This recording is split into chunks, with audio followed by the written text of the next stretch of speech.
அஸ்ஸலாமு அலைக்கும். வணக்கம். நம்ம கிளாஸ் ஸ்டார்ட் பண்ணுவோம் பிள்ளைகள். சரி. ஓகே, நான் பேசுறது எல்லாம் கிளியர்னு நினைக்கிறேன். கிளியர் இல்லாட்டி மெசேஜ் போடுங்களா? சரி. இன்னைக்கு நாம பார்க்க போறது என்னன்றா பாத்தீங்கன்னா பிள்ளைகள், திருக்குறள் தான் நாம இன்னைக்கு ஸ்டார்ட் பண்ண போறோம். சரியா? கம்பராமாயணம் ஸ்டார்ட் பண்ணியாச்சு. அடுத்தது திருக்குறள். சரி. திருக்குறள்ல உங்களுக்கு ஓயலையும் நீங்க வேதமே என்ற அதிகாரம் படிச்சிருக்கிறீங்க. ஏஎல்ல நீங்க என்ன படிக்க போறீங்கன்னா உங்களுக்கு தெரியும் திருக்குறள் எந்த காலத்துல பிள்ளைகள் எழுந்த நூல், எந்த காலத்து நூல்? சங்கம் அறிவை காலத்துல சங்கம் அறிவிய காலத்துல எழுந்த அறநூல்கள் ஒன்றுதான் என்ன பிள்ளைகள் இந்த திருக்குறள். சரியா? இது திருவள்ளுவர் இயற்றினாரு, அதெல்லாம் அந்த பேசிக் எல்லாம் உங்களுக்கு தெரியும். சரியா? உங்களுக்கு நாங்க இங்க மெயினா சொல்ல போற விஷயம், திருக்குறள் உங்களுக்கு தெரியும் மூன்று பிரதான பிரிவு இருக்கு. என்னென்ன பிரிவு தெரிஞ்சாக்கள் டக்குன்னு சொல்லுங்க. அறத்துப்பால் பொருட்பால் காமத்துப்பால். ஓகே, அறத்துப்பால், பொருட்பால், காமத்து. இந்த மூன்று பிரதான பிரிவுகள் என்ன செய்யுது பிள்ளைகள் திருக்குறள்ல இருக்கு. சரியா? முப்பெரும் பிரிவுகள் என்று சொல்றது. அது தவிர 133 அதிகாரங்களும் 10 குறள்களாக 1330 குறட்பாக்களையும் கொண்டதுதான் திருக்குறள். இதுல உங்களுக்கு ஏஎல் சிலபஸ்ல என்ன தந்திருக்கிறான் என்றால், 2வது பிரிவான பொருட்பா, இந்த பொருட்பால தான் உங்களுக்கு குறள் போட்டிருக்கிறான். இந்த பொருட்பால பாத்தீங்க என்றால் அரசியல், அங்கவியல், ஒலிப்பியல் என்று இந்த பொருட்பால 3 பகுதி இருக்கு. அதுல முதலாவது பகுதியான அரசியல், அரசியல் தொடர்பான விஷயங்கள் வார குறள்கள் தான் உங்களுக்கு என்ன செஞ்சிருக்கிறான் சிலபஸ்ல போட்டிருக்கிறான். சரியா? அதுலயும் 25 அதிகாரம் இருக்கு அரசியல். சரியா? 25 அதிகாரம் இருக்கு அந்த முற்பகுதியில. அதுல பாத்தீங்கன்னா கல்வி, கல்லாமை, கேள்வி ஆகியவற்றை அடுத்ததாகத்தான் இந்த அறிவுடைமை தொடக்கம் தெரிந்து தெளிதல் வரையான 10 அதிகாரங்கள் உங்களுக்கு போட்டிருக்கிறார். சரியா? அப்ப என்ன, கல்வி, கல்லாமை, கேள்வி ஆகிய அதிகாரங்கள் அடுத்து அறிவுடைமை தொடக்கம் தெரிந்து தெளிதல் என்று 10 அதிகாரங்கள் என்ன செஞ்சிருக்கிறார் உங்களுக்கு சிலபஸ்ல போட்டிருக்கிறார். இந்த 10 அதிகாரங்களும் தான் நீங்க பார்க்க போறீங்க. தவணைக்கு தவணைக்கு பிரிச்சு என்ன செய்ய போறீங்க, பார்க்க போறீங்க. அதுலயும் குறிப்பா பாத்தீங்கன்னா பிள்ளைகள், ஒரு தவணைக்கு 2 குறள்கள் என்று உங்களுக்கு வீதம் வரும். ஒரு தவணைக்கு 2 அதிகாரம் வீதம் வரும். 6ஆம் தவணைக்கு உங்களுக்கு ஃபுல் 6ஆம் தவணைக்கு இருக்காது. 5ஆம் தவணையோடய இந்த கம்பராமாயணம் திருக்குறள் எல்லாம் முடிச்சிருக்கணும். சரியா? 5ஆம் தவணைக்கு முதலே முடிச்சிடணும். சில ரூல்ஸ் இருக்கு அப்படி. சரியா? ஓகே. அப்ப 2 குறட்பாக்களாக, சரி, அதிகாரங்களாக உங்களோட டேர்முக்கு நீங்க என்ன செய்யணும், பிரிச்சு பிரிச்சு சிலபஸுக்கு ஏற்ற மாதிரி படிக்க வேணும். ஃபைனலுக்கு நீங்க எல்லாம் படிச்சு வச்சிருக்கதான் வேணும். சரி? ஓகே. இப்ப நாம நம்மளோட விஷயத்துக்குள்ள போவோம். ஒவ்வொரு முறையும் பிள்ளைகள் திருக்குறளும் படிக்கிறதுக்குன்னு ஒரு மெத்தட் இருக்கு. கம்பராமாயணம் சிம்பிளா படிக்கிற மாதிரி திருக்குறளும் படிக்கிறதுக்கு சின்ன மெத்தட் ஒன்று இருக்கு. என்னண்டா, திருக்குறள்ல ஃபர்ஸ்ட் உங்களுக்கு 20 மார்க்ஸுக்கு தான் கேள்வி வார கட்டுரை கேள்வி 20 மார்க்ஸுக்கு என்ன செய்ய 20 மார்க்ஸுக்கு வரும். சரியா? 20 மார்க்ஸுக்கு வார கேள்வி எப்படி எப்படி வரும், அதுக்கு நாம என்னென்று படிக்கணும். சரியா? முதலாவது ஒரு குறள் எடுத்தீங்க என்றால் அந்த குறளுக்கான அதிகார விளக்கம், அதிகார வைப்பு முறை ரெண்டும் தெரிஞ்சுட்டு தான் குறளை பார்க்கணும். என்னென்ன பார்க்கணும்? முதலாவது அதிகார விளக்கம், அதாவது இப்போ ஒரு குறள் எடுத்தீங்கடா, அறிவுடைமைன்னு எடுத்தீங்கடா, அறிவுடைமைண்டா என்ன, அதுதான் அதிகார விளக்கம். அடுத்தது அதிகார வைப்பு முறை. வைப்பு முறை என்று சொல்றது பிள்ளைகள், ஏன் இந்த அறிவுடைமை என்ற அதிகாரம் கல்வி, கேள்வி இதுக்கு புறவு வச்சிருக்கிறாங்க, ஏன் ஃபர்ஸ்டா வைக்க இல்ல, ஏன் நடுவுல கொண்டு வச்சிருக்கிறாங்க, ஏன் லாஸ்டா வச்சிருக்கலாம் தானே.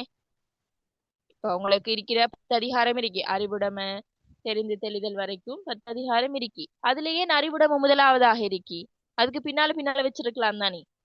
அதுதான் ஏன் அந்த அதிகார வைப்பு முறை இதுல வச்சிருக்கிறாங்க என்று சொல்றதுதான் அதிகார வைப்பு முறை. ஏன் இதற்கு அடுத்ததாக இந்த அதிகாரத்தை வைத்திருக்கிறாங்க, அதுக்கு நீங்க என்ன செய்யணும், இதுக்கு இன்னென்ன காரணங்களால தான் இதுக்கு பிறகு இது வந்திருக்கி என்று நீங்க அதுக்கு என்ன விளக்கம் கொடுக்கணும். எந்த ஒரு அதிகாரம் படிக்கிறதா இருந்தாலும் அதிகார விளக்கமும் அதிகார வைப்பு முறையும் என்ன செய்யணும், உங்களுக்கு தெளிவாக தெரிஞ்சிருக்கணும். அதே மாதிரி என்னென்ன குறள்கள் என்னென்ன கேள்விகளாக வருது, என்னென்னத்த சொல்லுதுங்கிறதையும் நீங்க பிரிச்சு என்ன செய்யணும், பார்த்து கொள்ளணும். அதாவது முதலாவது குறள் என்னத்த சொல்லுது, ரெண்டாவது குறள் என்னத்த சொல்லுது, நான் மூணாவதுல இருந்து அஞ்சாவது குறள் தொகுப்பு ஒன்னா சொல்லுதுன்னா அது என்னத்த சொல்லுது, நாலுல இருந்து அஞ்சாவது குறள் என்னத்த சொல்லுது அப்படின்னு அந்த அதிகார வைப்பு முறையில பிரிச்சு நீங்க என்ன செய்யணும், நோக்க வேணும். சரி, இந்த மெத்தட்ல படிச்சுட்டு போனீங்கன்னா சிம்பிள். இப்பவே இருந்தே நீங்க அந்த திருக்குறள் என்ன செய்யுங்க, ஒரு பாடல் வழிவிட நீங்க பாடமாக்குனீங்கன்னா உங்களுக்கு ஈஸியா இருக்கும். அதை விட சிம்பிளான டெக்னிக்ஸும் இருக்கு.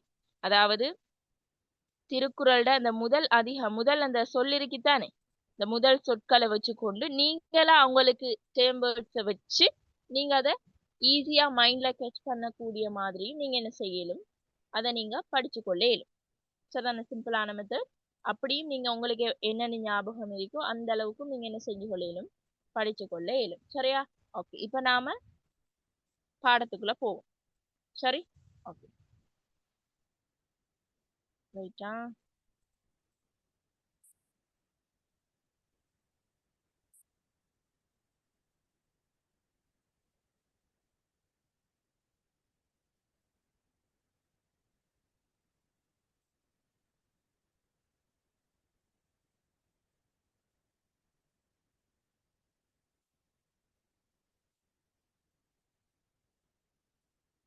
ஓகே, ஃபர்ஸ்ட் பார்க்க போறது அறிவுடைமை.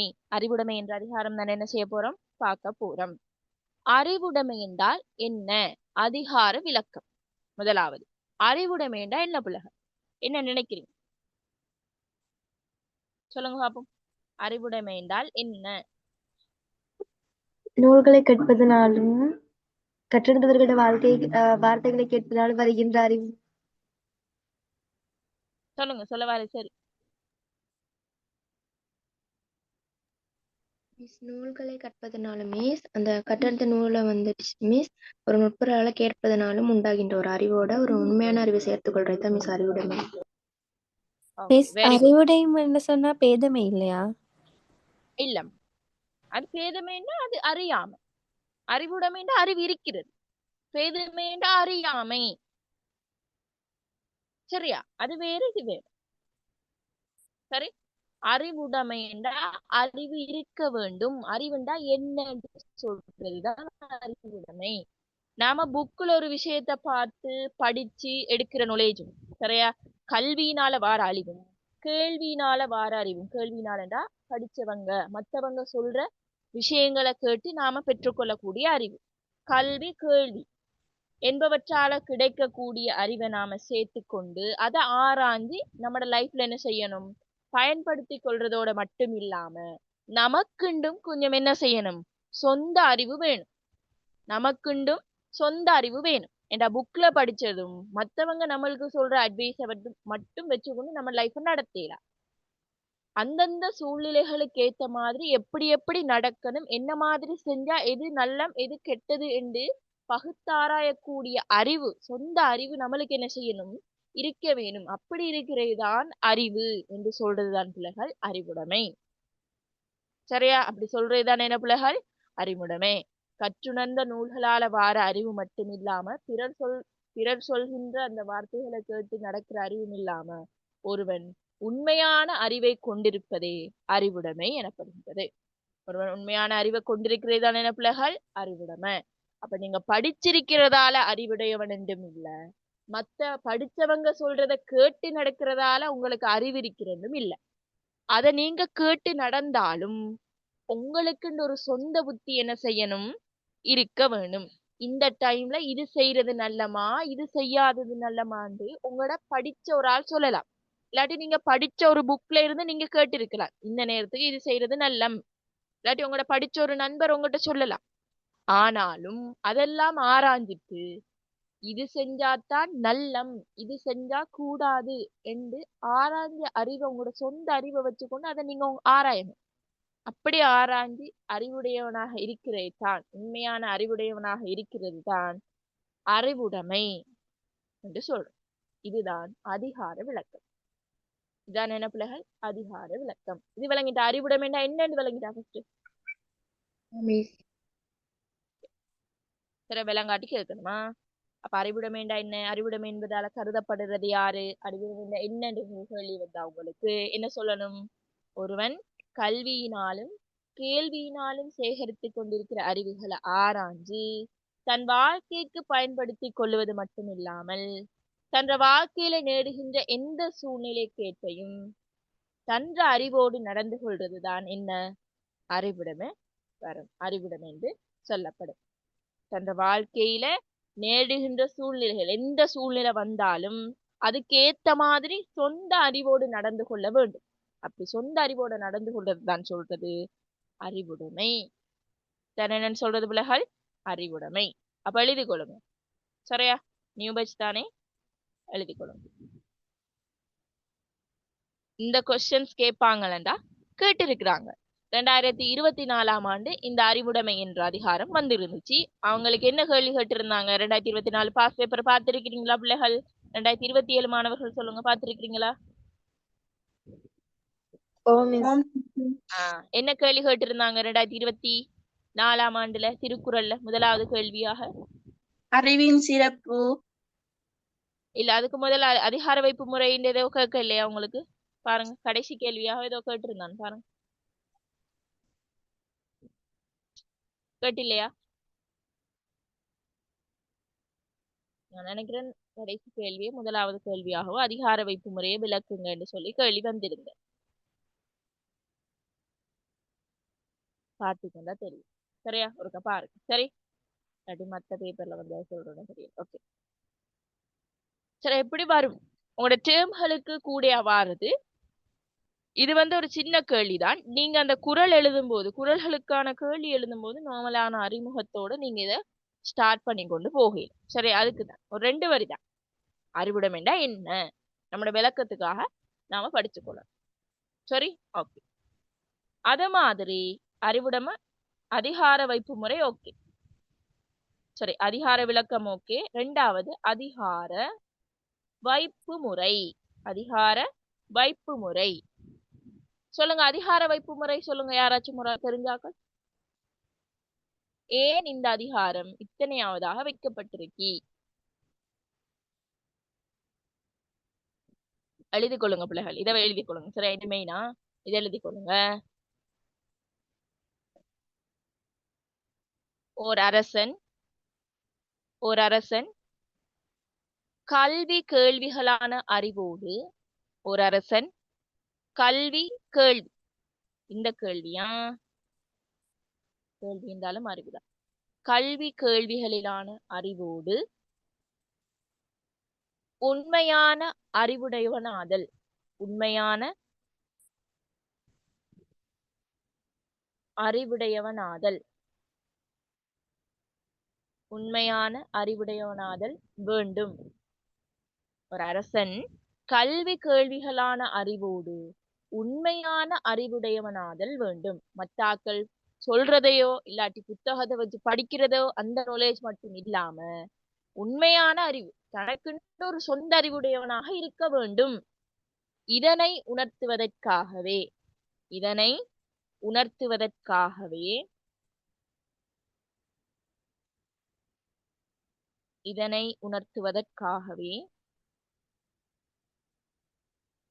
கல்வி கேள்வி ஆகிய அதிகாரங்களை அடுத்ததாக கல்வி கேள்வி ஆகிய அதிகாரங்களை அடுத்ததாக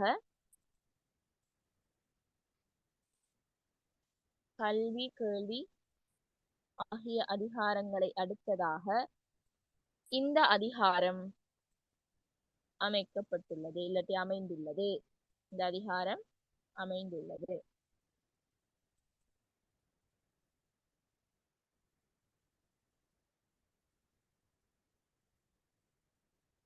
எழுதிட்டீங்களா?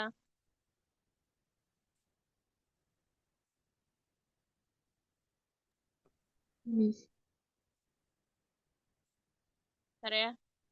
சரி, இப்ப நாம ஒரு குறளா என்ன செய்வோம் பா. சரி, முதலாவது குறள் சரியா? முதலாவது குறள் என்னத்த சொல்லுது? அப்ப குறள் ஒன்றுன்னு போடுங்க. குறள் ஒண்ணு என்னத்த சொல்லுதுன்னு நீங்க எழுத போறீங்க. முதலாவது குறள் என்னத்த சொல்லுன்னு பாத்தீங்கன்றால் அறிவின் சிறப்பு. என்னத்த சொல்லுது பிள்ளைகள்? அறிவு எப்படி இருக்கும், அறிவிட சிறப்பை சொல்றதுதான் முதலாவது குறள். குறள் வைசா கேள்வி வைசா பாக்குறோம். அறிவின் சிறப்பு முதலாவது குறள். அறிவுண்டா அதோட சிறப்பு எப்படி இருக்குன்னு பார்க்க போறோம். முதலாவது குறள் கூறுகின்றது அறிவின்ற சிறப்பு. சரி, என்ன சிறப்புன்னு பார்ப்போம். பாருங்க குறளை. மேல உள்ளது பிள்ளைகள் கொண்டு கூட்டாதது, கீழே உள்ளது இது கொண்டு கூட்டுனது. சரியா? கொண்டு கூட்டுனதை பார்க்கும்போது அதை பாடம் பார்க்கும்போது உங்களுக்கு ஈஸியா இருக்கு. சரியா? கீழே உள்ள குறளை பாருங்க, இதை பாருங்க. சரியா? அறிவற்றம் காக்கும் கருவி, அறிவு அற்றம் காக்கும் கருவி, செருவார்க்கும் உள்ளளிக்கல் ஆகா அரண். சரியா? இதுல சேர்த்து இருந்துக்கிறாங்க. சரியா? அறிவு அற்றம் காக்கும் கருவி. அறிவு, அறிவு என்பது பிள்ளைகள் அற்றம். அற்றம் என்று சொல்றது குற்றம், பகை, தீமை, அந்த மாதிரி பொருள் வரும். சரியா?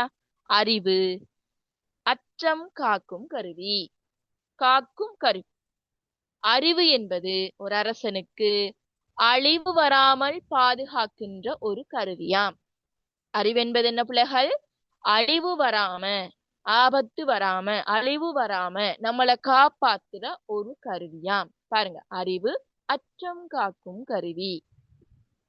அரசனுக்கு அறிவு என்பது அழிவு வராமல் பாதுகாக்கின்ற கருவி ஆகும்.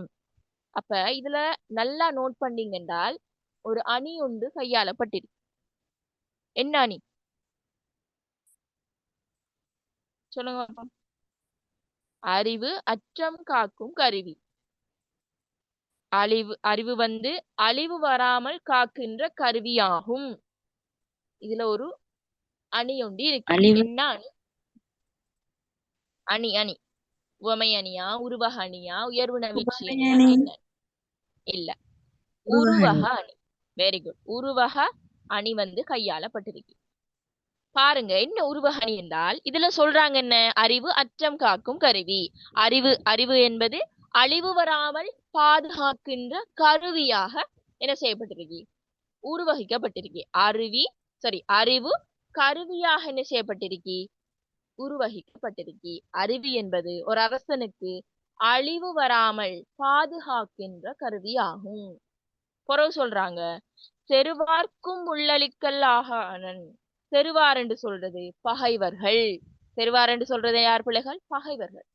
அந்த அறிவு எப்படி இருக்குமண்டா, பகைவர்களாலும் உள்நுழைஞ்சு அழிக்க முடியாத ஒரு பாதுகாப்பான அரணாக அந்த அறிவு என்ன செய்யப்படுது? காணப்படுது. சரியா? அது என்னையா? அது மட்டும் இல்லாம பகைவர்களும் உள்நுழைஞ்சு அழிக்க முடியாத பாதுகாப்பான அரணாகவும் என்ன செய்யப்படுது? அறிவு காணப்படுது. அப்ப இதுதான் அறிவுன்ற சிறப்பு. ஒரு அறிவு என்பது பிள்ளைகள் அழிவு வராம, நமக்கு அழிவு வராம காக்குற ஒரு கருவி.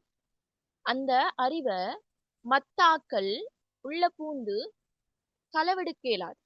ஒரு சொத்தோ உங்கள்கிட்ட ஒரு நகையோ ஒரு பொருளோ இருந்தா அதை மத்தாக்கள் எப்படியாச்சும் அதை எடுத்துருவாங்க. ஆனா அறிவு என்பது நமக்குள்ள இருக்கிறது. அத பகைவர்கள் என்ன செய்ய இயலாது, உள்ள பூந்து அழிக்க முடியாது. பகைவர்கள் உள்நுழைஞ்சு அழிக்க முடியாது. அதுதான் ஒரு பாதுகாப்பான அரணாக காணப்படுது என்று சொல்றாங்க. இது அரசனுக்கு தானே சொல்றாங்க. அப்ப அரசன் ரீதியாக நாம நோக்குவோம். அரசன்ட்ட சொத்து இருக்கும், பணம் இருக்கும், பலம் இருக்கும், படை இருக்கும், எல்லாம் இருக்கும். அந்த எல்லா படையும் எல்லா பணத்தையும் பகைவர்கள் என்ன செய்யலாம்? ஒரு போர் ஒரு இதுண்டா என்ன செஞ்சிடலாம்? எடுத்துடலாம். அவ்வளத்தையும் எடுத்துடலாம். ஆனா ஒரு அரசன் அறிவுடையவனாக காணப்பட்டால் அந்த அறிவை எந்த பகைவனாலையும் எடுக்க முடியாது, உள்நுழைக்க முடியாது. அவன் அறிவுடைய அரசனாக இருந்தான் என்றால் அவனுக்கு அழிவு வராது. ஏன்? அவன் அறிவுள்ளவனாக இருந்தால் போர் வராம எப்படி போரின் போது நடக்கணும், எப்படி நம்மட படைகளை பாதுகாக்கணும், எப்படி நம்மட செல்வத்தை பெருக்கணும்னு எல்லா அறிவும் அவனுக்கு இருக்கு. அப்படி ஒரு அறிவுடையவனாக இருந்தான் என்றால் அவனுக்கு அழிவு வராது. அப்ப அறிவு என்பது ஒருத்தனை அழிவு வராம பாதுகாக்கிற ஒரு கருவி. அது மட்டும் இல்லாம அந்த அறிவை யாரும் உள்நுழைஞ்சு என்ன செய்ய முடியாது, அழிக்க முடியாது என்று அறிவின் சிறப்பை கூறுறதுதான் இந்த முதலாவது குறள். விளங்குனதா முதலாவது குறள்? மிஸ். ஓகே, அப்ப பாருங்க, நம்மட நாலேஜ், நாம இப்ப படிக்கிற நாலேஜ் யாராலையும் என்ன செய்யலாது, களவாட இயலாது. அதை சொல்ற மாதிரி தான் இது. அது அறிவிட சிறப்பு, அறிவுக்கண்டே தனிப்பட்ட சிறப்பு. எல்லா சொத்தையும் நம்ம களவாடி ஒரு ஆள்கிட்ட இருந்து, ஆனா கல்வி சொத்து அறிவு நம்மகிட்ட இருக்கிற நாலேஜ யாராலையும் என்ன நினைச்சாலும் அதை என்ன செய்யலாது, களவாட முடியாது, எடுக்க முடியாது, அதை உள்ள பூந்து நம்மளால அழிக்க முடியாது. சரியா? அதை சொல்றதுதான் இந்த முதலாவது குறள். இதுல அறிவின் சிறப்பு என்ன செய்யப்படுது, சொல்லப்படுது. ஒன்று என்ன விஷயம், அறிவு அழிவு வராமல் பாதுகாக்கிற கருவி என்று சொல்றாங்க. அத மாதிரி அந்த அறிவை வேற யாரும் என்ன செய்யாது, உள்நுழைஞ்சு அழிக்க முடியாது. இந்த 2 சிறப்பு என்ன செய்யப்பட்டிருக்கு, இதுல சொல்லப்பட்டது. சரியா? இது கிளியரா முதலாவது குறள்?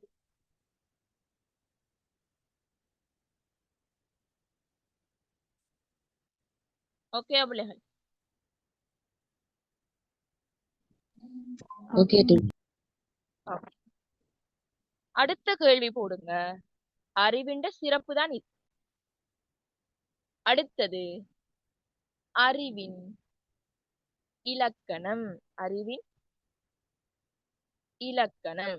அறிவு என்னென்னத்தை செய்யும்? சரியா? அறிவிண்ட இலக்கணம், அறிவானது எப்படி எப்படி இருக்கும் என்று சொல்றதுதான் இது அறிவின் இலக்கணம். இந்த அறிவின் இலக்கணம் எத்தனையாவது குறள்ல இருந்து வரும் என்று பாத்தீங்கன்னா 2, 3, 4, 5. சரியா? 2, 3, 4, 5, 2 தொடக்கம் 5 வரையான குறள்கள் அறிவினது இலக்கணத்தை என்ன செய்யுது, கூறுது. அறிவு எப்படிப்பட்டது, அறிவு எப்படிப்பட்ட இலக்கணமுடையது என்று கூறுறதுதான் இந்த அறிவுடைய இலக்கணம். 2 தொடக்கம் 5 வரையான குறள்கள் நோட் பண்ணுங்க. 2 தொடக்கம் 5 வரையான குறள்கள் அறிவினது இலக்கணத்தை என்ன செய்யுது, எடுத்து சொல்லு. சரி, ஓகே, பாப்போம் அறிவு எப்படிப்பட்டதுன்னு நாமளும் கொஞ்சம் பார்ப்போம். சரி, ஓகே. நமக்கு இருக்கி அறிவு, நம்மளுக்கும் இருக்கி, அந்த அறிவு எப்படிப்பட்ட அறிவுன்னு நாம தான் கண்டுபிடிக்கணும். சரி சரி, பார்ப்போம். இது வள்ளுவர் என்ன சொல்லியிருக்கிறாரு, அறிவுண்டா இதுதான் இதுதான் சொல்லியிருக்கிறாரு. பார்ப்போம் எப்படி என்று. சரி, 2வது குறளை பாருங்க. சென்ற இடத்தால் செலவிடாது தீது ஒரி நன்றின் பால் உய்ப்பது அறிவு. சென்ற இடத்தால் செலவிடாது தீது ஒரி நன்றின் பால் உய்ப்பது அறிவு. சென்ற இடத்தால். சரியா? சென்ற இடத்தால் என்ன, நம்மட மனசு இருக்குத்தான். நம்மட மனசு அது போன போக்குல நம்மள போக விடாம தீமையை தவிர்த்து நன்மையின் பால் நம்மளை கொண்டு செல்வது நம்மட அறிவு. சரியா பிள்ளைகள்? அதாவது நம்மட மனசு இருக்குத்தானே, நம்மட மனசு நிறைய, நம்மட மனசுக்கும் மூளைக்கும் நிறைய தூரம் இருக்கு. மனசொன்று யோசிக்கும், மூளை வேறொன்னு யோசிக்கும். மனசுல நிறைய ஆசைகள், நிறைய பேராசைகள் எல்லாம் இருக்கு. நல்லது கெட்டது மனசுக்கு தெரியாது. ஆனா இது நல்லது இது கெட்டதுன்னு தெரியறது நம்மட அறிவு. நம்மட அறிவுக்கு தான் அது தெரியும். அப்ப நம்மள மனம் போன போக்குல நம்மள போக விடாம நல்லவற்றின் பால் நம்மளை கொண்டு சேர்ப்பது அறிவுதான். நல்லவற்றின் பால் நம்மளை கொண்டு சேர்க்கிறது என்ன பிள்ளைகள், அறிவு. சரியா? இப்ப உங்களுக்கு ஒரு ஒரு ஒரு விஷயத்தின் மீது ஆசையா இருக்கு, அதை நீங்க செய்யணும், பார்க்கணும், போகணும், பேசணும், ஒரு விஷயம் ஆசையா இருக்கு. ஆனா அது நல்லது கெட்டதுன்னு உங்களுக்கு தெரியாது, உங்களோட மனசுக்கு தெரியாது. அப்ப அந்த டைம்ல நீங்க ஒரு தீமையான ஒரு விஷயத்தின் பால் செல்றீங்க என்றால், இது தீமையான விஷயம், இன்னென்னதால இன்னென்ன பாதிப்பு உனக்கு பின்னால வரும், சரி அது தீமையான விஷயம், இதை தவிர என்று சொல்லி உங்களை நல்ல வழியில செலுத்துறது அறிவு. உங்களை நல்ல வழியில செலுத்துறது தான் அறிவு. அப்ப உங்களுக்கு உண்மையாவே அறிவு இருக்கின்றா இப்படி இருக்கணும். நல்லவற்றின் பால் தான் நீங்க என்ன செய்யணும், செல்ல வேண்டும். தீயவற்றின் பால் தவிர்த்து நல்லவற்றின் பால் உங்களை செலுத்துறது தான் உண்மையான அறிவு. சரியா? அப்ப உங்க எல்லாருக்கும் அறிவு இருக்கு, இல்லைன்னு சொல்ல இல்லை. ஆனா அந்த அறிவு எப்படிப்பட்டதாக இருக்கணும், நல்லவற்றின் பால் தான் செல்லணும். தீயவற்றை தவிர்த்து நல்லவற்றின் வழியில தான் என்ன செய்யணும், கொண்டு போவதாக இருக்கணும். அதுக்கு மாறாக நல்லவற்றை தவிர்த்து தீயவற்றில் அது கொண்டு போச்சுண்டா உங்ககிட்ட அறிவு இல்லைன்னு அர்த்தம். உங்ககிட்ட இருக்கிறது அறிவு இல்லைன்னு அர்த்தம். சரியா? அப்ப சென்ற இடத்தால நம்மளை செல்ல விடாம நல்லவற்றின் பால் நம்மளை கொண்டு செல்றதுதான் அறிவு.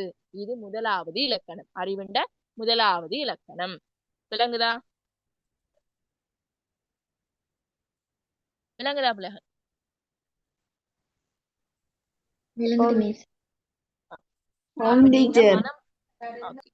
நீங்க அப்ப மனம் போன போக்குல போகக்கூடாது. இப்ப உங்களுக்கு தடுமாறுகின்ற வயசு, டீனேஜ் உங்களுக்கு. சரியா? அப்ப நீங்க மனம் போன போக்குல இது செஞ்சா நல்லா இருக்கும், இது நம்மட வயசுக்கு இது ஏத்த மாதிரி இருக்கும், நாம இப்ப ஜொலி பண்ற வயசு தானே, ஏன் நாம இப்ப விழுந்து விழுந்து படிக்கணும் இதெல்லாம் உங்களுக்கு தோணும். மனசுல தோணாம இருக்காது. அது ஹார்மோன்ஸ். தோணும், தோணத்தான் செய்யும். தோணாத்தான் மனுஷங்க. ஆனா அப்படி தோணினாலும் அது தப்பு, இதுதான் நாம செய்யணும் என்று உங்களுக்கு வார அந்த உணர்வு, உண்மையா வாரும் அந்த உணர்வு வருதண்டாத்தான் உங்களுக்கு அறிவு இருக்கின்ற அர்த்தம். அப்படி இல்ல நீங்க அதுக்கு மேலேயும் தப்பு செய்றீங்கண்டா உங்களுக்கு அறிவில்ல, அறிவில்லாத நீங்க என்ற அர்த்தம். உண்மையான அறிவுடைய ஒருவன் நல்லவற்றின் பால் தான் செல்லுவான். அப்படியே தீயவற்றின் பால் சென்றாலும் அதை தவிர்த்துட்டு திரும்பவும் நல்லவற்றின் பால் தான் என்ன செய்வான், செல்லக்கூடிய ஒருவனாக இருப்பான். அப்ப நீங்க இப்ப டிசைட் பண்ணிக்கொள்ளுங்க, நான் நல்ல வழியில போறேனா இல்லாட்டி தீய வழியில போறேனான்னு டிசைட் பண்ணுங்க. நீங்க நல்ல வழியில போனா அல்ஹம்துலில்லாஹ், நீங்க உங்களுக்கு நல்ல அறிவு இருக்கின்ற அர்த்தம்.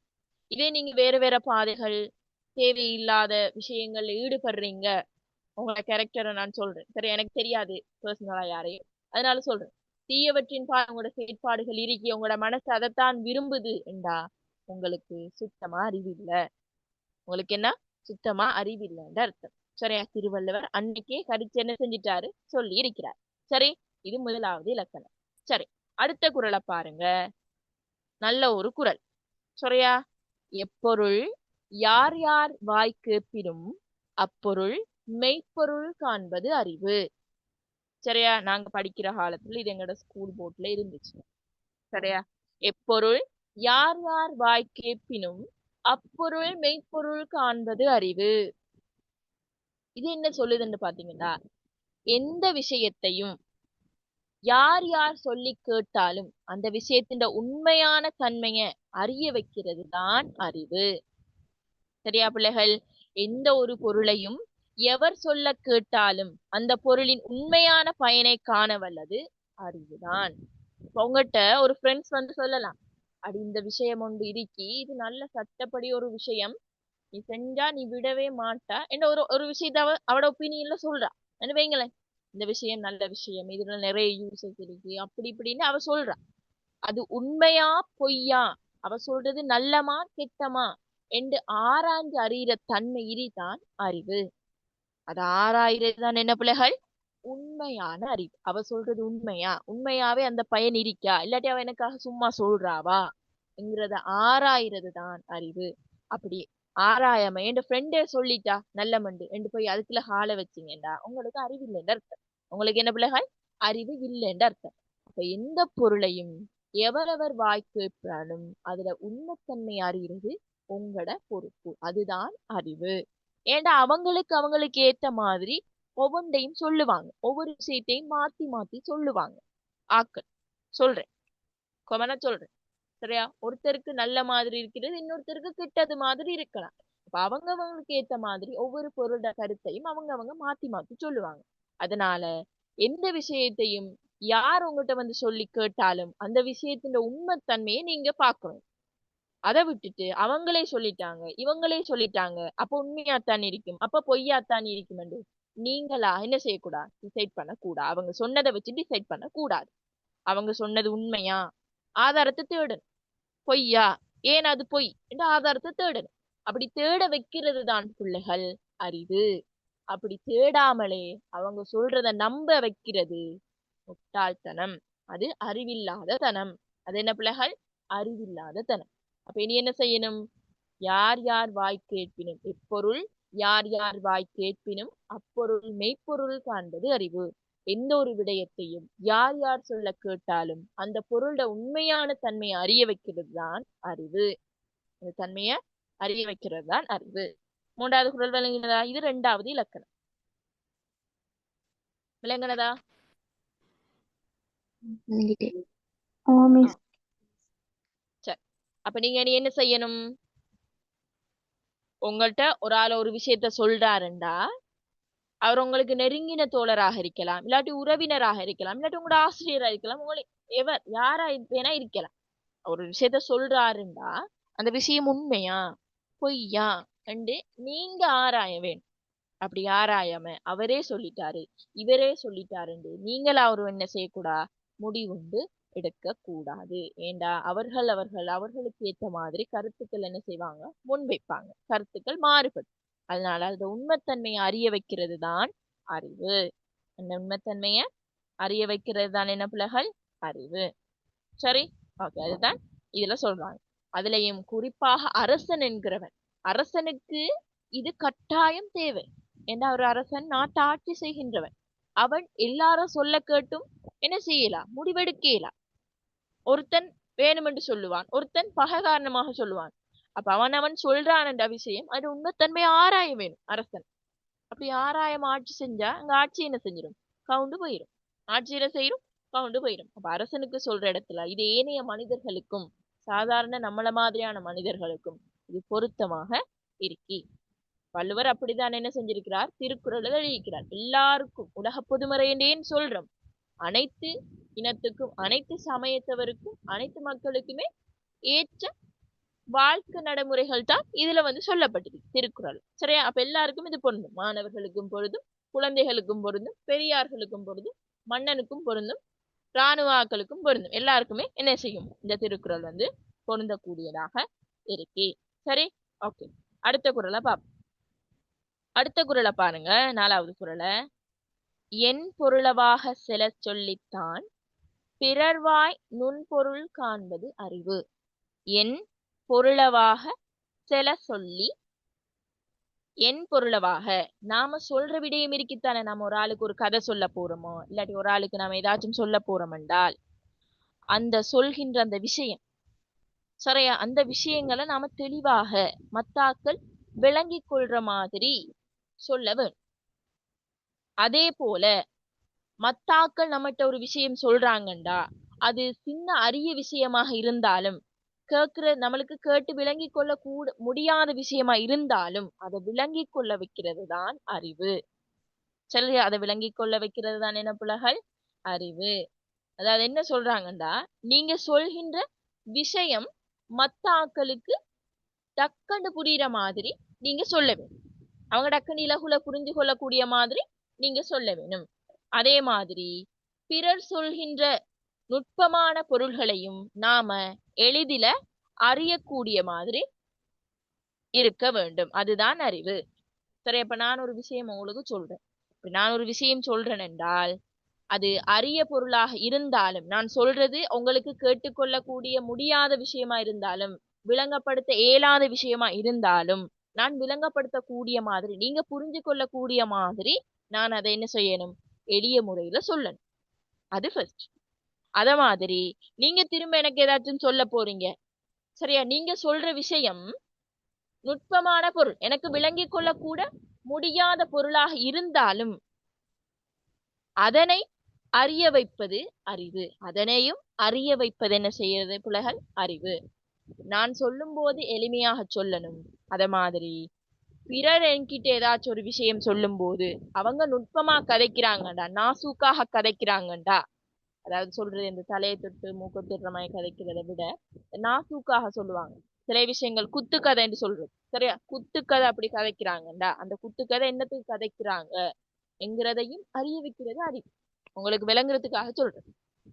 சரி, இப்ப நீங்க ஒரு விஷயத்த ஒரு பிள்ளைக்கு சொல்றீங்க, இங்க வா இப்படித்தான், அது கஷ்டமான விஷயம், சொல்ல முடியாத விஷயத்தையும் அவக்கு சிம்பிளா விளங்குற மாதிரி சொல்லணும்.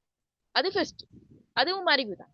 அத மாதிரி இப்போ ஒரு ஆள் உங்ககிட்ட உங்களோட ஒரு கோபமா இருக்கிறாள்னு வைங்களேன். கோபமா இருக்கிறாள், அவ உங்ககிட்ட குத்து கதை மாதிரி ஒரு கதை கதைக்கிறாள். நீங்க பழைய நீங்க பழைய நாட்கள்ல செஞ்ச வேலைகள் எல்லாம் சேர்த்து வச்சு ஒரு குத்து கதை கதைக்கிற மாதிரி கதைக்கிறான்.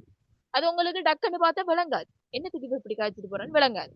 ஆனா அந்த குத்து கதையையும் இவ இதுக்காகத்தான் இப்படி சொல்லிட்டு போறா என்ற அந்த நுணுக்கத்தை, அந்த நுட்பத்தை அறிய வைக்கிறது அறிவு. அந்த நுணுக்கத்தையும் நுட்பத்தையும் அறிய வைக்கிறது என்ன பிள்ளைகள்? அறிவு.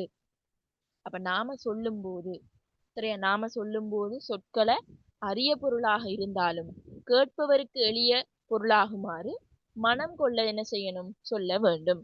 அத மாதிரி பிறர் சொல்கின்ற நுட்பமான பொருள் அரிதாயினும், பிறர் சொல்கின்ற விடயங்கள் பொருள் அரியதாக இருந்தாலும் அதனை காண வைப்பதும் அறிவு ஆகும். அந்த அறிவு இருந்தாதான் அவங்களோட நுட்பமான கருத்துக்களும் நமக்கு மண்டையில படும். இல்லாட்டி நம்மளுக்கு என்ன செய்யாது? என்ன சொல்லிட்டு போறாங்க, ஏதோ வந்தாங்க கழிச்சாங்க போனாங்க, அப்படித்தான் இருக்கு. நம்மளுக்கு அந்த உண்மையான அறிவு இருந்தாதான் அவங்க இதுக்காகத்தான் இப்படி சொல்லிட்டு போறாங்க, இதுக்குள்ள இந்த ஒரு விஷயம் இருக்கி என்ற அந்த நுட்பமான பொருளையும் நம்மளால ஆராய முடியும். அப்படி ஆராய வைக்கிறது தான் அறிவு சொல்றாங்க. விளங்குனதா இந்த குறள்? மிஸ் விளங்கிட்டு. சரி, அப்ப நீங்க இனி என்ன செய்யணும்? உங்களோட ஸ்கூல்ல உங்களுக்கு எதிரிகள் இருப்பாங்க, உங்களுக்கு சிநேகிதங்களும் இருப்பாங்க, எல்லாரும் இருப்பாங்க. அப்ப யார்கிட்டையும் நீங்க ஒரு விஷயம் சொல்ல போறீங்கன்னா, நீங்க சொல்ற விஷயம் கஷ்டமான விஷயம், டக்குன்னு கண்டுபிடிக்க முடியாத விஷயம் என்றாலும் அது மத்தவங்களுக்கு கேட்கிற மாதிரி டக்குன்னு விளங்குற மாதிரி நீங்க சொல்லணும். அப்படி சொல்றதுலாம் பிள்ளைகள் அறிவிக்கு. சில பேர் நினைப்பாக, நான் பேசுறது, நான் கதைக்கிறது மத்த ஆக்களுக்கு டக்குன்னு விளங்கக்கூடாது, அந்த அளவுக்கு நான் கெத்தா கதைக்கணும், அது கெத்துன்னு நினைப்பாங்க. ஆனா அது உண்மையிலே வெத்து. நீங்க கதைக்கிற ஒரு விஷயம் மற்றவர்களுக்கு புரியவில்லை என்றால் உங்களுக்கு அறிவில்லை என்று அர்த்தம். உங்களுக்கு அறிவு இல்லை என்று அர்த்தம். ஏன்? அறிவிருந்தா மற்றவர்களுக்கு புரியும் வகையில் எளிமையான சொற்பிரயோகத்தோடு அதை நீங்க சொல்லி புரிய வைப்பீங்க. உங்களுக்கு அறிவு இல்ல, அதனாலதான் நீங்க சொல்றது மத்தாக்களுக்கு விளங்க இல்லைன்னு அர்த்தம். சரியா? அத மாதிரி மத்தாக்கள் சொல்றது குத்துக்கதையா இருந்தாலும், அது உங்களுக்கு விளங்காதமா இருந்தாலும், நேரடியான பொருள் இல்லாம இருந்தாலும் அதை அறிய வைக்கிறது அறிவு. மத்தாக்கள் ஏதோ சொல்றாங்க, அதனால நம்மளுக்கு என்ன சொல்றாங்கன்னே விளங்கல என்றாலும் உங்களுக்கு அறிவில்லைன்னு அர்த்தம். அவங்க சொல்ற விஷயத்துல இருக்கிற நுணுக்கமான விடயத்தையும் ஆராய வைக்கிறது தான் அறிவு. ஆராய வைக்கிறது தான் என்ன பிள்ளைகள்? அறிவு. அப்ப இது நீங்க வார்த்தை பிரயோகத்தை பார்த்து கழிச்சுக்கணும். ஸ்கூல்லையா இருக்கட்டும் சரி, வெளியிடங்களா இருக்கட்டும் சரி, கதைப்பாங்க. இப்படி நடக்கிற சம்பவங்கள். என்னத்துக்கு கதைக்கிறாங்க, இப்படிதான் கதைக்கிறாங்கன்னு நம்ம திங்க் பண்ணணும். அப்படி திங்க் பண்ணி ஆன்சர் வருதுண்டா உங்களுக்கு அறிவு இருக்குன்னு அர்த்தம். சரியா? வரலண்டா சாரி டாட்காமா. அப்ப நிறைய ஸ்டூடெண்ட்ஸ் வந்து என்கிட்ட சொல்றது, நாம ஒரு விஷயம் கேட்டா டீச்சர் அது சொல்லி தராதுகள், ஏதோ சொல்லுங்கள், ஆனா நம்மளுக்கு அது விளங்காது எல்லாம் சொல்லுங்க. என்கிட்ட வந்து நிறைய கம்ப்ளைண்ட் வாரு, ஸ்கூல் பிள்ளைகள் வந்து சொல்றது. இப்ப என்னண்டா அது ஒரு பெருமைத்தனம். நான் சொல்றது அவங்களுக்கு விளங்கிடக்கூடாது, நான் கதைக்கிறது இப்படி இருக்கணும், கதைக்கிறது அவங்களோட பொருள் கண்டுபிடிக்க கூடாது, அப்படி கதைக்கிறது வந்து கெத்துன்னு நினைக்கிறாங்க, அது பெருமைத்தனம்னு நினைக்கிறாங்க. ஆனா உண்மையா அது பெருமைத்தனம் இல்லை. ஒரு ஆள் கதைக்கிறது நம்மளுக்கு விளங்க இல்ல, நான் கதைக்கிறது என்னோட கேட்டுக்கொண்டிருக்கிற ஆளுக்கு அது புரிய மாட்டேங்கண்டா, அது முட்டாள்தனம், அது அறிவில்லாத தனம். சரியா? அதை இருக்கா பாருங்க. சரி, ஓகே. அடுத்தது அஞ்சாவது இலக்கணத்தை பாருங்க. அஞ்சாவது குறள் என்ன சொல்லுது? உலகம் தழியியல் ஒட்பம், மலர்தலும் கூம்பலும் இல்லது அறிவு. உலகம் தழியது ஒட்பம், மலர்தலும் கூம்பலும் இல்லது அறிவு. உலகம் தழுவியது. சரியா? இது என்ன சொல்றாங்கடா, உலகத்தோடு நாம ஒட்டி இருக்கிறதான் சொல்றாங்க. சரியா? பாருங்க, உயர்ந்த அறிவுடைய உலகத்தவரை நட்பாக்கிக் கொள்றதும் ஒருவன் சிறந்த அறிவுதான். உலகத்துல கூடைய அறிவுடையவங்களை நம்மட ஃப்ரெண்ட்ஸ் ஆக்கி வச்சுக்கொள்ளும். உங்களோட ஸ்கூல்ல முதலாம் பிள்ளையா வாரவங்க, ஹை ஸ்கோர் பண்றவங்க, எல்லா பாடத்திலையும் 90க்கு மேல எடுக்கிறவங்க, அப்படின்னு நல்ல அந்த படிப்பு சாலிகள் இருப்பாங்களே, புத்திசாலிகள், அப்படி அறிவா இருக்கிறாங்களே, அப்படி அறிவா இருக்கிற ஆட்களை நாம ஃப்ரெண்ட்ஸ் ஆக்கி கொள்ளணும். அப்படி ஃப்ரெண்ட்ஸ் ஆக்கி வச்சிருக்கிறீங்க என்றால் அதுவும் ஒரு அறிவுதான். அதுவும் என்ன பிள்ளைகள்? ஒரு அறிவுதான். உலகத்துல உயர்ந்த அறிவுடையவங்களை நட்பாக்கி கொள்றது ஓர் அறிவு. சரியா? அந்த நட்புல நீங்க இப்ப புத்திசாலி ஒரு ஆளை நட்பா வச்சிருக்கீங்களே, அந்த நட்பு முதலில மலர்ந்தும் பின்னர் கூம்புதலும் இன்றி ஒரே நிலையில இருக்கச் செய்கின்றதும் அறிவுதான். இப்ப சில பேர் இருப்பீங்க, உங்களுக்கு சிம்பிளா விளங்குற மாதிரி சொல்றேன். உங்களோட ஸ்கூல்ல உங்களோட வகுப்புல ஒரு முதலாம் பிள்ளை வார பிள்ளை இருக்கு. அந்த பிள்ளைக்கு எல்லாத்துலயும் 90க்கு மேல. விளையாட்டுலயும் அவதான் முன்னுக்கு நிக்கிறா. பாட்டு கச்சேரி எல்லாத்துலயும் அவதான் முன்னுக்கு நிக்கிறா. டீச்சர்ஸ் மாற பெருமைக்குரிய ஒரு பிள்ளை அப்படின்னு வைங்களேன். ஒரு பிள்ளை எல்லார ஸ்கூல்லையும் இருக்கு, எல்லார வகுப்புலையும் அப்படி ஒரு பிள்ளை இருக்கு, கட்டாயம் இருக்கு. சரியா? இந்த மாதிரி அறிவு உள்ள பிள்ளைகளோட ஃப்ரெண்ட்ஷிப் வச்சிருக்கேன். அப்படி அவங்களோட ஃப்ரெண்ட்ஷிப் வச்சிருக்கிறதும் ஒரு அறிவு. அவங்களோட ஃப்ரெண்ட்ஷிப் வச்சிருக்கிறதும் என்ன பிள்ளைகள்? ஒரு அறிவு. ஃபர்ஸ்ட் அவங்களோட நல்லா கொஞ்சம் குழாவி அவங்களோடய போய் அவங்களோடய சாப்பிட்டு அவங்களோடய இருந்து அவங்களோடய ஸ்கூல் விட்டு போய் அவங்களோடய வந்து அப்படி நல்லா இருந்துறதும் குறவு போக போக ஏனோதானோ இருக்கிறதும் இல்லாம ஒரே சமநிலையா ஒரே தரத்துல அவங்களோட ஃப்ரெண்ட்ஷிப்பை மெயின்டைன் பண்றதும் அறிவுதான். அவங்க ஃப்ரெண்ட்ஷிப்பை மெயின்டைன் பண்ண செய்யறதும் அறிவுதான். ஆனா நிறைய பேருக்கு இந்த குவாலிட்டி இல்லை. ஃபர்ஸ்ட்டுக்கு நல்லா தேய்வீங்க, புது தும்பு தடி தானே நல்லா கூட்டும் என்று சொல்ற மாதிரி இந்த பழமொழி இருக்கு, புது விளக்கு மாறா புது தும்பு. புது விளக்கு மாறி நல்லா கூட்டுமா, முற்றத்தை நல்லா கூட்டும், பிறகு தேஞ்சு போய். அத மாதிரி முதல் பழகும் போது ஆரம்பத்துல நல்லா கதைப்பீங்க, நல்லா சிரிப்பீங்க, நல்லா இதுன்னுவீங்க, நல்லா எல்லாம் செய்வீங்க. பிறகு கொஞ்சம் கொஞ்சம் கொஞ்சம் கொஞ்சமா எல்லாம் குறைஞ்சு போயிடும். பிறகு அவ யாருன்னே தெரியாது. பிறகு யாருன்னே தெரியாம என்ன ஏதோ ஏதோ தான் இருப்பீங்க. அவ ஒரு மூலையில நீங்க ஒரு மூலையில இருப்பீங்க. அப்படி இல்லாம அந்த ஃப்ரெண்ட்ஷிப்ல ஒரு சேம் மெயின்டெய்னை கண்ட்ரோல் பண்ண வைக்கிறதும் இந்த அறிவு தான். சேம் மெயின்டைன், அதாவது ஒரே மாதிரி தானே. ஓகே, நார்மலா பழகுறது. ஓகே, அப்படி நார்மலா ஒரே மெயின்டெயின்ல நம்மளை பழக வைக்கிறதும் அறிவுதான். அப்ப இப்ப யோசிக்கோங்க, நம்மளுக்கு அறிவு இருக்கா இல்லையா? ஏன்னா நம்ம எல்லாருமே செய்யற ஒரே தப்பு இதுதான். ஃபர்ஸ்ட்க்கு யாரோட இருந்தாலும் நல்லா பழகுவோம், ஆரம்ப பகுதியில நல்லா பழகுவோம். குறவு போக போக போக போக குறைஞ்சிரும், எல்லாம் ஆக்டிவிட்டிஸ் குறைஞ்சிரும். திரும்ப ஒரு புது ஃப்ரெண்ட்ஸ் பிடிக்கும், அவங்களோட அதே மாதிரி தான் நல்லா பழகுவோம். குறவு போக போக போக போக ஒரு ஃப்ரெண்ட்ஷிப் பண்ணா அதுல ஒரே சீரான அந்த போக்குல போக வைக்கிறதும் அந்த ஃப்ரெண்ட்ஷிப் வந்து கண்டினியூ ஆகுறதும் அறிவு என்று சொல்றான். விளங்குதா இப்ப இந்த குறள்? விளங்குட்டா? ஓகே. அப்ப இதுல எத்தனை ஓகே ஓகே அப்ப இதுல எத்தனை பேர் புது விளக்குமாறாக இருக்கிறீங்க?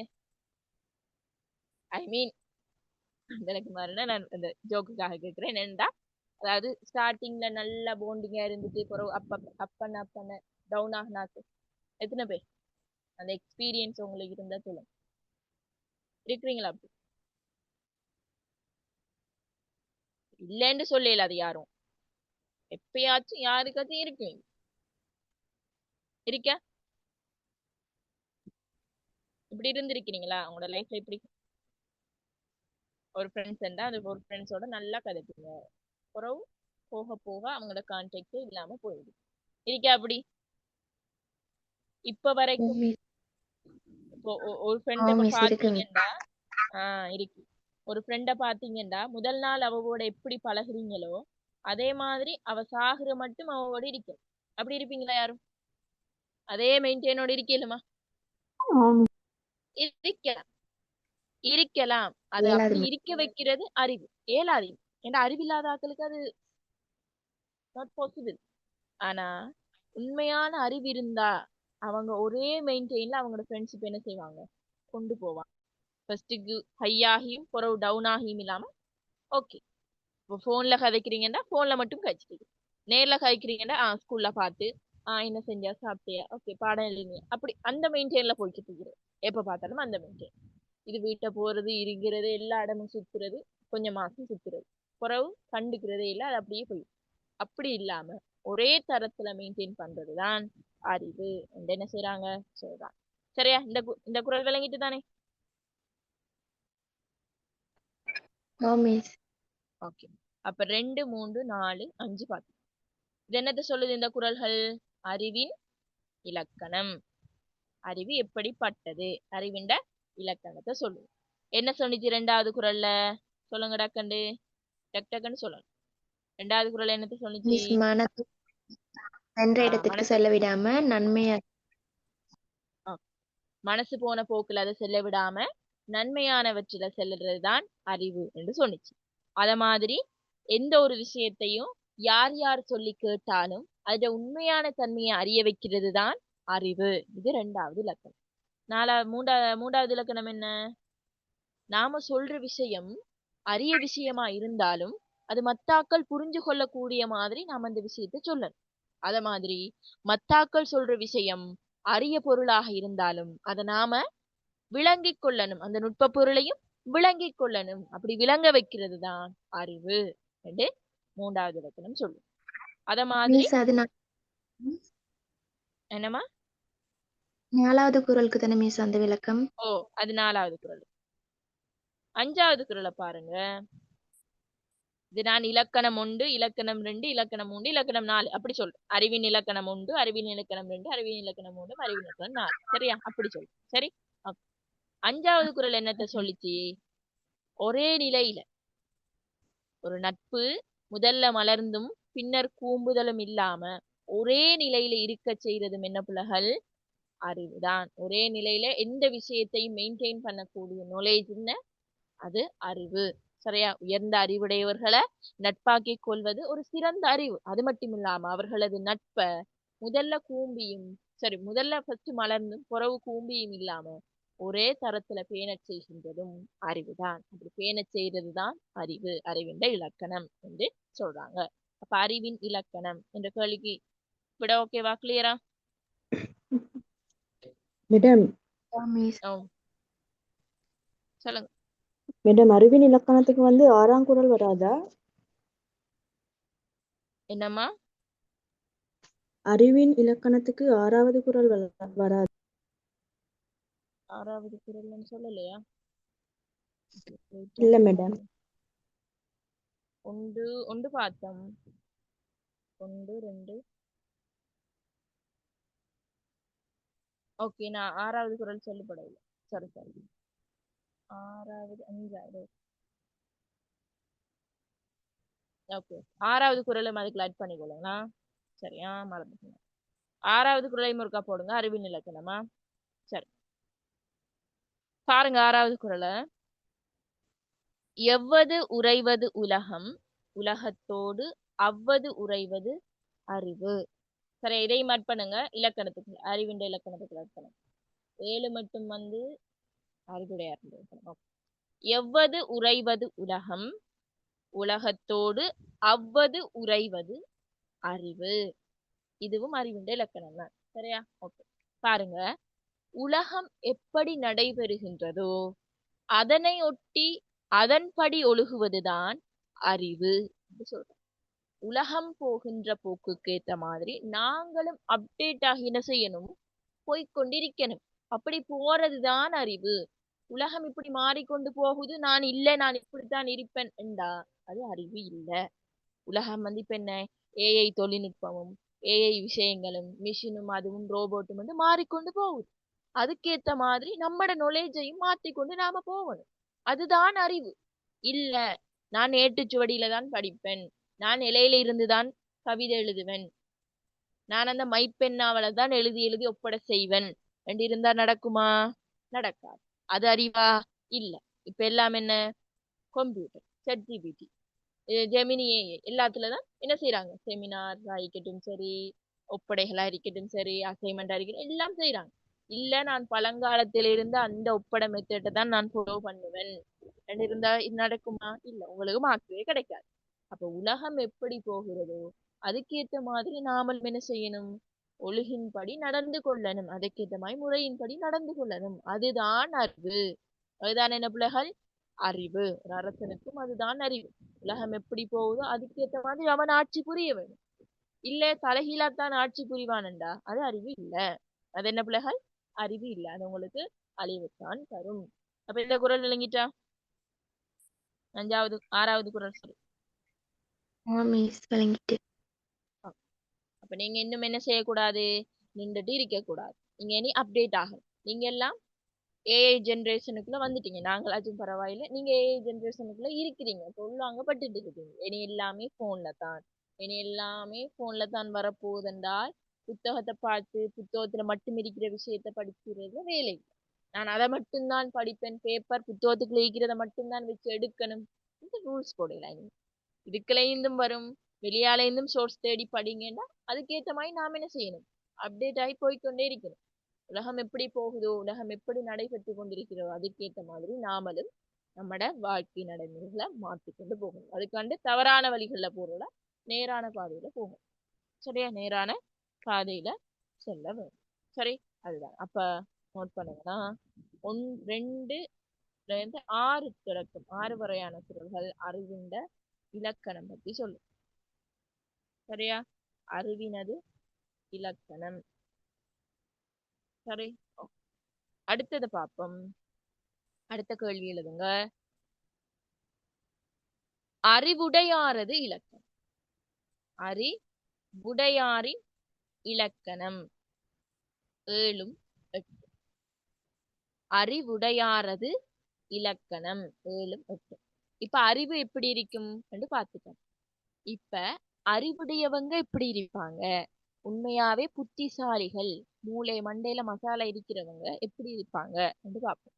அறிவு உடையவங்க எப்படி இருப்பாங்க, அவங்களோட இலக்கணம் என்னன்னு சொல்றதுதான் 7வது 8வது குறள். சரியா, இந்த குவாலிபிகேஷன் உங்களுக்கு இருந்திருந்தா நீங்க அறிவுடைய ஆக்கள் என்று சொல்லலாம். சரியா, இதுல எத்தனை பேர் அறிவுடைய ஆக்கள் என்று பார்ப்போம். சரியா, ஓகே. சரி, பாருங்க. அறிவுடையார் ஆவது அறிவார், அறிவிலர் அஃது அறிகல்லாதவர். அறிவுடையார் ஆவது அறிவார். பாருங்க, உங்களுக்கே பொருள் விளங்கு. அறிவுடையார் ஆவது அறிவார், அறிவல்லார் அஃது அறிகல்லாதவர். அறிவுடையவங்க இருக்கிறாங்க தானே, அறிவுடையவங்க பின்னால நடக்க போற விஷயங்கள் என்ன நடக்கும், ஒரு விஷயம் செஞ்சா என்ன நடக்கும் என்ன நடக்காதுண்டு, என்ன பின்னால நடக்கக்கூடியது எதிர்காலத்துல நடக்க இருக்கிற கூடியதையும் அறிஞ்சு கொள்வாங்க. அறிவு உள்ளவங்க. நான் இப்ப நல்லா படிச்சா நாளைக்கு ஒரு டாக்டராவோ, ஒரு இன்ஜினியரோ, ஒரு லோயராவோ, ஒரு யூனிவர்சிட்டியில ஒரு லெக்சராவோ இருப்பேன். நான் ஒருவேளை இப்படி இதை செஞ்சனென்றால் ஃபியூச்சர்ல நான் இப்படி கஷ்டப்படுவேன், இல்லாட்டி ஃபியூச்சர்ல இப்படி நல்லா இருப்பேன் என்று சிறந்த அறிவுடையவர்கள் எதிர்காலத்தில் நடக்க இருக்கிறத தங்களோட அறிவின் நுட்பத்தால கண்டுகொள்ளுவாங்க. அவங்களுக்கு அது தெரியும், நம்மட எதிர்காலம் எப்படி இருக்க போகுது என்று தெரியும். அறிவுடையவங்களுக்கு மட்டும்தான் அது தெரியும்.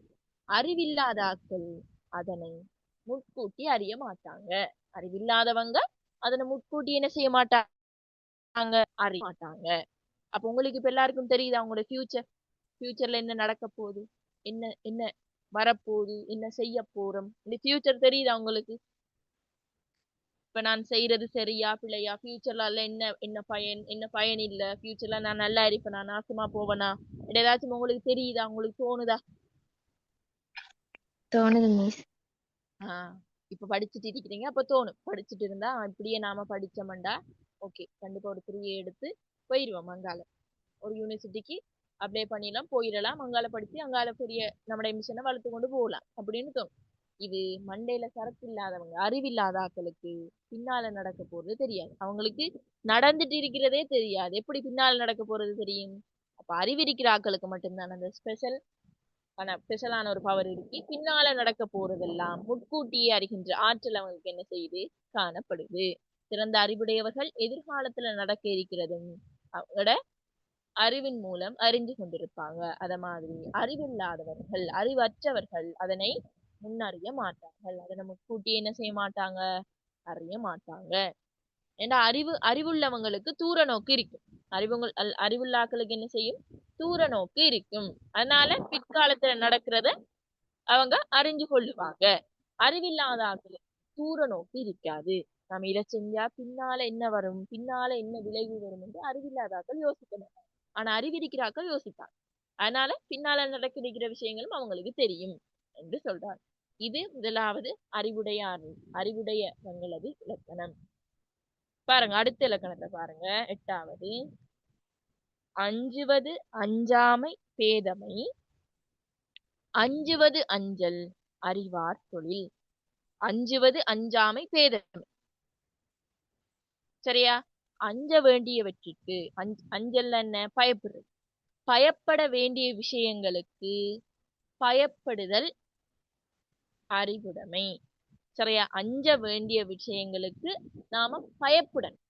நம்ம பயப்பட வேண்டிய விஷயத்துக்கு உண்மையாவே நம்ம பயப்படணும். அஞ்ச வேண்டியதற்கு அச்சப்படாமல் இருக்கிறது என்ன? பேதமை என்று சொல்றாங்க. சரியா? இதன் பிள்ளைகள் பேதமை. அஞ்ச வேண்டியவற்றிற்கு அஞ்சாமல் இருப்பது பேதமை என்றும், அஞ்சத்தக்கது இது என அறிந்து அஞ்சுதல் அறிவுடையார் செயலாகும். ஒரு விஷயம் செஞ்சா அதுல நம்மளுக்கு குற்றம் இருக்கி, இந்த விஷயத்துக்கு நாம பயப்படணும். இந்த ஒரு குற்ற செயலுக்கு நாம பயப்படணும். ஒரு தீமையோ பிறருக்கு துன்பமோ பாவமோ செய்ய உண்மையா பயப்படணும். அப்படி பயப்பட வேண்டிய விஷயத்துக்கு பயப்படாம இருக்கிறது பேதமை, அறிவில்லாத தனம். பேதமை என்ற அறிவில்லாத தனம். ஆனால் அஞ்சத்தக்கது இது, நாம் இந்த விஷயத்துக்கு பயப்படணும், இந்த விஷயம் கெட்ட விஷயம், இந்த விஷயம் செய்யக்கூடாத விஷயம், இது நம்மளுக்கு ஒரு தீமதார விஷயம் என்று அஞ்ச வேண்டியவை இது என்று அதுக்கு பயந்து நடப்பது அறிவார் தொழில், அறிவார்ந்த செயல், அறிவுரையோட செயல். அப்ப அறிவுள்ளவங்க தான் இந்த செயல்களுக்கு நாம பயந்து நடக்கணும். கடவுளுக்கு பயந்து நடக்கணும். அது மாதிரி பெற்றோர்களுக்கு பயந்து நடக்கணும். நம்ம செய்கின்ற செயல் நன்மையா தீமையான்னு பார்த்து தீமையானவற்றுக்கு பயந்து நடக்கணும் என்கிற அந்த மைண்ட் செட் அறிவுடையவங்களுக்கு மட்டும்தான் இருக்கும். மத்த ஆக்களுக்கு இருக்காது. அவங்க எல்லாரும் பேதமைகள். அவங்க எல்லாரும் யாரு? பேதமை, அறிவில்லாத ஆக்கள். இப்ப இதுல சொல்லுங்க, எல்லாரும் பயம் இருக்கா? அஞ்ச வேண்டியவற்றுக்கு அஞ்சு நடக்கிறீங்களா எல்லாரும்? ஓகே, அப்ப எல்லாரும் ஓகே. அப்ப நம்ம கிளாஸ் வர எல்லாருக்கும் அறிவு இருக்கு. சரியா? அஞ்ச வேண்டியவற்றுக்கு அஞ்சு நடக்கணும். சரியா? அது எல்லா விஷயத்திலையும் வரும் பிள்ளைக. ஒரு நல்லதோ ஒரு கெட்டதோ இறைவனுக்கு ஃபர்ஸ்ட் அஞ்சணும். அல்லாஹ்க்கு ஃபர்ஸ்ட் உங்களோட கடவுள்கள் அவங்களுக்கு நீங்க என்ன செய்யணும்? ஃபர்ஸ்ட் பயந்து நடக்கணும்.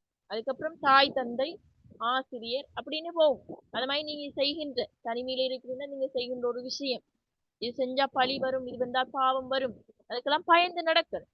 அப்படி சரி, எனக்கு என்ன பயம்?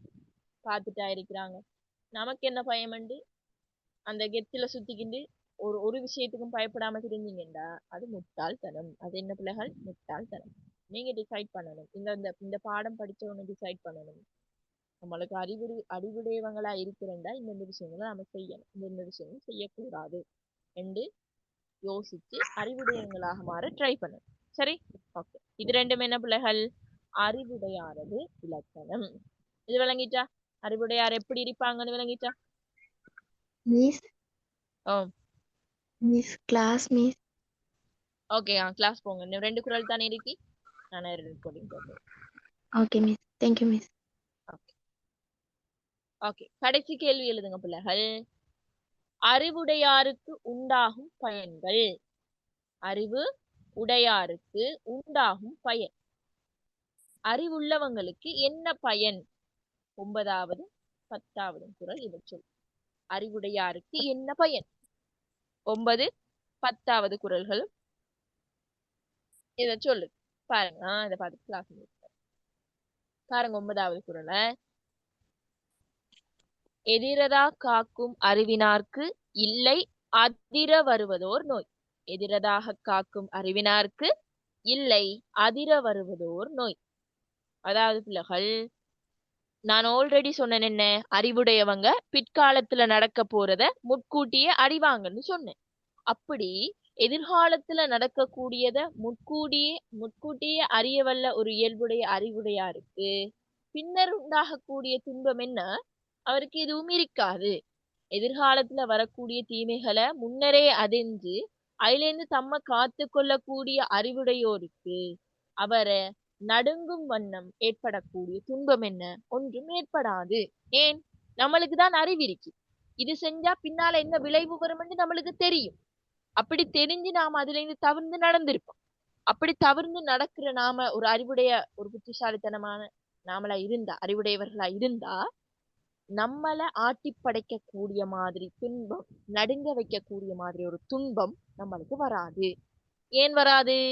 நம்ம தான் எல்லாம் சரியா பார்த்து தானே செய்யறோம். ஒரு விஷயம் செஞ்சா பின்னால என்ன விளைவு வரும் என்று தெரிஞ்சுதான் நம்ம செய்யறோம். அப்படி செய்யும் போது நம்மளை நடுங்க வைக்கிறதுக்கு ஒரு குற்றம், ஒரு துன்பம் நம்மளுக்கு என்ன செய்யாது, ஏற்படாது. அதுதான் சொல்றாங்க, எதிரதா காக்கும் அறிவினாருக்கு இல்லை அதிர வருவதோ நோய்.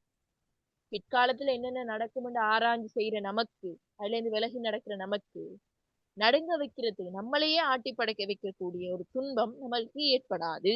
ஏன்? நம்ம ஒவ்வொரு விஷயத்தையும் பார்த்து பார்த்து செய்வோம். அறிவுடைய சரியா? அப்ப அறிவுடையவருக்கு என்ன பயன் பாருங்க. இப்ப நீங்க அறிவுடையவங்களா இருந்தீங்கன்னா உங்களுக்கு இந்த பயன் என்ன செய்யும்? வரும். இந்த பயன் உங்களுக்கு வரும். இன்னைக்கு நீங்க செய்யற சரியான முடிவு, சரியான தீர்ப்பு நாளைக்கு உங்களோட லைஃப புரட்டி போடுற மாதிரி இருக்கக்கூடாது. இன்னைக்கு நீங்க கஷ்டப்பட்டுட்டு இருந்தீங்கன்னா நாளைக்கு நல்லா இருக்கணும். அதுதான் முன்னேற்றம். இன்னைக்கு கஷ்டப்பட்டு இருக்கிறீங்க, நாளைக்கு அதை விட கஷ்டப்படுற மாதிரி முடிவு என்ன இருக்க கூடாது. சரியா? அப்படி இப்ப நல்லா படிச்சு இப்ப நல்லா போக்கஸ் படிப்புல இருந்துச்சுன்னா உங்களுக்கு சொசைட்டிலையும் சரி, பிற்காலத்திலையும் சரி, உங்களை வீழ்த்துற மாதிரியோ உங்களை தாக்குற மாதிரியோ எந்த ஆபத்தும் உங்களுக்கு வராது. அதை விட்டுட்டு வேற வேற சிந்தனைகளோட இந்த படிக்கிற வயசுல இருந்தீங்க என்றால் பின்னால உங்களுக்கு அதிர வைக்கிறது என்ன, பதற வைக்கிறதுக்கே பெரிய தீங்குகள் நடக்க இருக்கு. சரியா? அப்ப நீங்க பின்னால பதற போறீங்களா இல்லாட்டி வாழ்க்கையில முன்னேறி போக போறீங்களான்னு யோசி, திங்க் பண்ணுங்க. சரியா? ஓகே. அப்ப இந்த குறள் விளங்கிட்டா? விளங்கிட்ட நான் உங்களுக்கு விளங்கக்கூடியவாறு உங்களோட வாழ்க்கையோட தொடர்புபட்ட விஷயங்களையும் சொல்லிட்டு போறேன். அப்ப உங்களுக்கு சிம்பிளா விளங்குமே. திருக்குறளா படிக்காம உங்களோட வாழ்க்கையோட லைஃபோட தொடர்புபட்ட மாதிரி சொல்லிட்டு போறேன். சரி? ஓகே. அப்ப பிற்காலத்துல நம்ம நடக்க போறத அறிஞ்சு முன்கூட்டியே நாம அந்த விஷயங்களை தவிர்த்து நடக்கிற ஒரு அறிவுடையவங்களுக்கு அவங்கள நடுங்க வைக்கக்கூடிய துன்பம் எதுவும் வராது. சரியா? ஓகே. அடுத்தது 10வது பாருங்க. அறிவுடையார் எல்லாம் உடையார், அறிவிலார் என்னுடையரேனும் இலர். சரியா? அறிவுடையவங்க தான் எல்லாம் உடையவர்களாம். இது என்னன்னு பார்ப்போம். சரியா? இது என்னத்த சொல்றாங்கன்னு பார்ப்போம். அறிவுடையார் தங்கட அறிவால பிரிதொன்றும் இலராயினும் எல்லாம் உடையவராக இருப்பார்களாம். சரியா? அறிவிருக்கிறார்கள் இருக்காங்களானே, அவங்களுக்கு சொத்து இல்லாம இருக்கலாம், பணம் இல்லாம இருக்கலாம், ஏன் நல்ல ஒரு வீடு இல்லாம கூட இருக்கலாம். அப்படி இல்லாட்டியும், பிரிதொன்று சொத்தும் இல்லாட்டியும், இல்லாத ஒரு ஆளா இருந்தாலும் அவங்ககிட்ட அறிவு இருக்கு. அந்த அறிவால எல்லாத்தையும் நிறைவு செய்து கொள்ளுவாங்க. இப்ப உங்ககிட்ட நீங்க ஒரு மிடில் கிளாஸ் ஃபேமிலியா இருக்கலாம், உங்கள்கிட்ட பைக் இல்லாம இருக்கலாம், கார் இல்லாம இருக்கலாம், போன் கூட இல்லாம இருக்கலாம். அப்படி இல்லாட்டியும் உங்கள்கிட்ட சரியான அறிவு இருக்கு.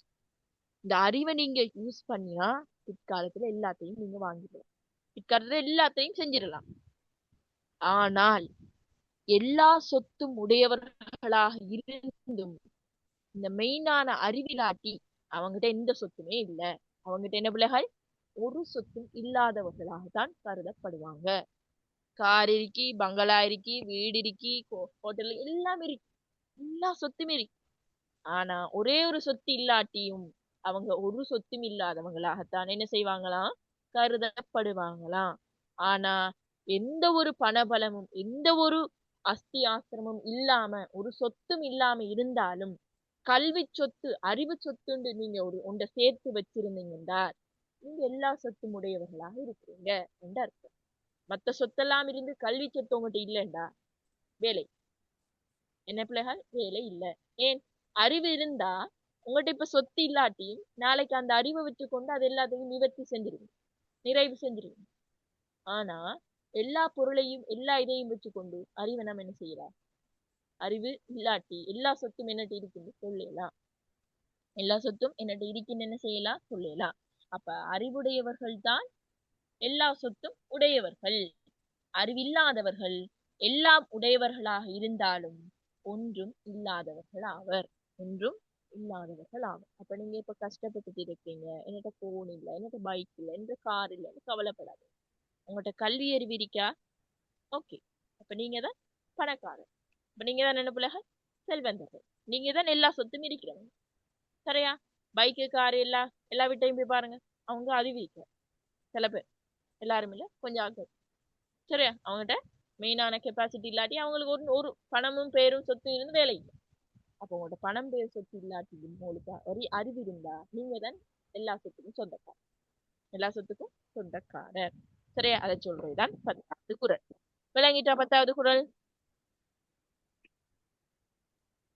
ஓ மேடம். Okay. ஓ மிஸ். சரி, இப்ப ஒரு விஷயத்த சொல்லிட்டு போறேன்.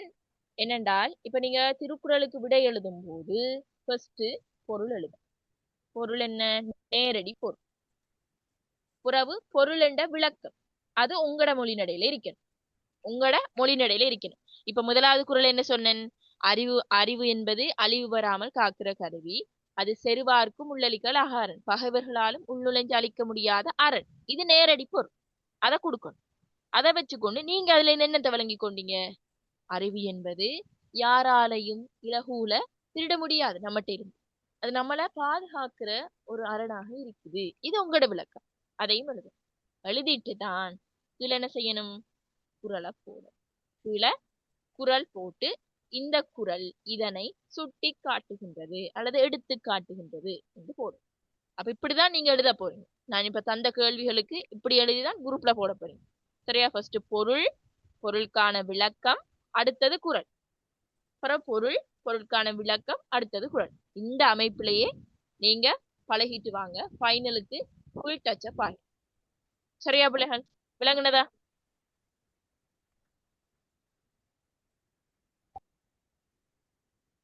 கிளியரா?